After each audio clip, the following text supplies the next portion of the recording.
তো হ্যালো বন্ধুরা, এখন বাজে তোমাদের 5টা, সাড়ে 5টা বেজে গেছে।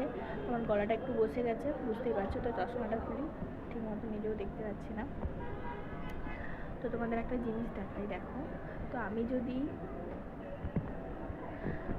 আমি যদি বিকালবেলা একটু শুয়ে পড়ি, ঘুমাই তো না, তো কারণ হ্যাঁ,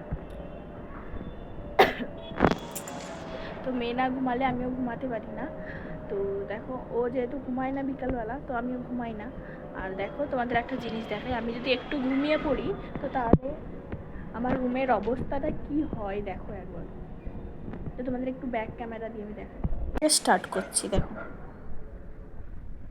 এটা সব আমাদের বিছানার বালিশ টালে, সেই বেডশিটগুলো দেখো জাস্ট।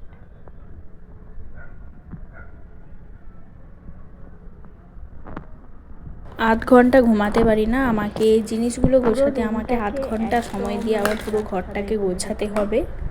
তো তোমাদের দাদাভাইয়ের কাজটা এমনই যে, তো কোনো জায়গায় 1 বছরে বেশি থাকা যায় না। তো এখানকার এরিয়া শেষ হয়ে গেলে আবার আর অন্য জায়গার এরিয়ায় ট্রান্সফার করতে হয় এদের কাজ। তো এরকমই কাজের জন্য তো কোনো তেমন ভাড়া বাড়িতেই থাকতে হয়। তার জন্য তো বিশেষ কোনো মানে তেমন ভারী কোনো জিনিস রাখা যায় না রুমে, তো না হলে যাতায়াতের কষ্ট হয়। তো এই জন্য টুকটাক যা কিছু লাগে সবগুলোই এখানে আছে। তো দেখো, তারপর সন্ধেবেলা বসে পড়েছি তোমাদের এখানে ফুচকা, আর এখানকার ভাষায় পানিপুরি। তো এখানে দেখতে পাচ্ছ, তো আমাদের গ্রাম বাংলার মতন এখানে ফুচকা পাওয়াই যায় না। তো আমাদের বাড়িতে যেগুলা তেলে ভেজে যে ফুচকাগুলো খাওয়া হয়, প্যাকেট ফুচকা, তো এরকম এখানে শক্ত শক্ত ফুচকাগুলোই পাওয়া যায়।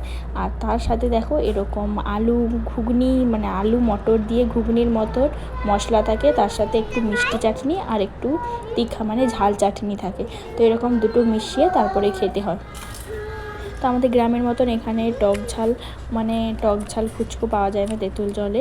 এখানে পানিপুরি এরকম মিষ্টি চাটনি দিয়েই দেয়। তো যাই হোক, ভিডিওটা কেমন লাগলো অবশ্যই জানিও কমেন্ট করে। ভিডিওটা ভালো লাগলে লাইক কমেন্ট শেয়ার করে দিও। টাটা বন্ধুরা।